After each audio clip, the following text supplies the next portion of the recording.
Welcome back, everybody. A psychotic break is something we hear talked about, but few people truly understand what that is. It can be terrifying for those experiencing it and their loved ones who witness it. So it's an important conversation that Mary Jo and I think we need to have this Wellness Wednesday. She's going to walk us through this. So Mary Jo, let's start with understanding what exactly is a psychotic break. How would you define that? So I would define it at a point in which your understanding of reality is no longer accurate, and you're interpreting your environment in a way that is not just untrue but unsafe. And it can be connected to several different things that trigger that, right? So, I mean, anything from a lot of times elderly folks with a urinary tract infection can have some psychosis. You can have postpartum psychosis, I see that, as well as people in the process of experiencing schizophrenia or disorders that are connected to that. And substances as well? Oh, and substances as well. Yeah. And what's particularly difficult is, like, let's say somebody has a substance use disorder, but they also have another condition. Teasing those things out can be very difficult. Okay, so mental and physical things can trigger this. Absolutely. All right. The presentation may be different depending on the cause and challenging to diagnose. It is very difficult. So first, when you have somebody that has a physical condition, trying to figure that out and tease that out. If a young person is starting to experience all of those oncoming symptoms of schizophrenia or something connected to that, and they also happen to use some substances, it can be very difficult to figure out where the substance is contributing and what is just organic. And this can play out over a period of time. Yes. But when we talk about the symptoms, what are we looking for? So what happens is there is a series of things that occur. You're not going from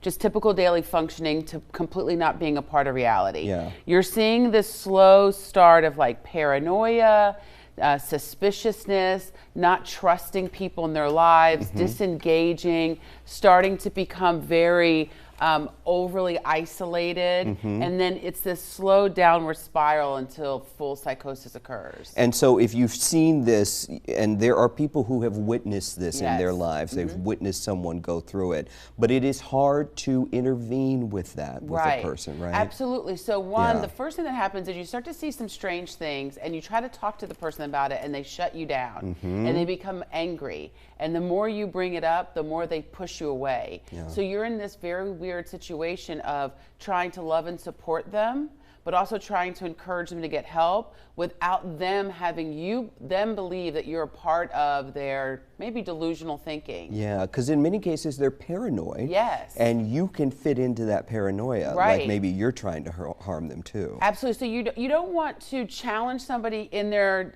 psychosis directly, right? We don't want to isolate people and communicate that we think that they're crazy. We don't want to do that. Yeah. At the same time, we don't want to accommodate their delusions and aid them in being ill. And so it's a very difficult balance. Okay, so we're having trouble with our graphic system, so I pulled off my notes here I have on my phone. So for presentation and intervention, often a person begins to have or behave in ways not aligned with their typical behavior. Correct. Okay, and then they may start to isolate, become paranoid, or have some delusional thinking. We talked about that.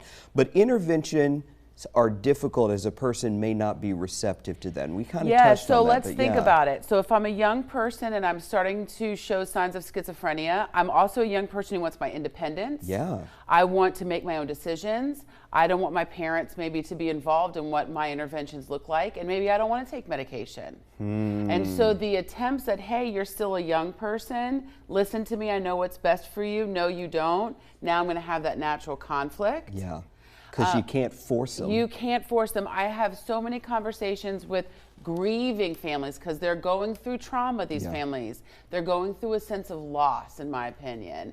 And so helping families figure out how to navigate that way for their own mental health while loving somebody who's ill is very hard. Okay, recovery happens every day. Hope is a powerful ingredient. So this isn't final. I see people get better every day. Okay. I see people turn the corner and really radically accept what's going on with their bodies. I see people, moms with postpartum depression and psychosis, turn the corner and get better. I see progress and hope. Treatment works, Connection works. Leaning in and never giving up, that's what works. I want to ask you real quick, and I know we're out of time, but can this be episodic? Yes. And what I mean by that is, like, you know, you may have a few days where they seem like they are not in touch with reality, and then you talk to them on the phone, and a few days later they seem okay. So if we're talking about specifically nothing for a substance, but an actual organic disorder, this is something they're going to need to be mindfulness and stick to treatment for the rest of their life in order to be successful, because it is episodic, like depression is, like anxiety is, like physical health ailments. This is something that is really going to need to be closely monitored. Okay, this is a heavy conversation. Thank you for doing this with us. If you want to watch this, if you need to rewatch this, you can do it at wsav.com/Wellness Wednesday. Thank you, Mary Jo. Thank you.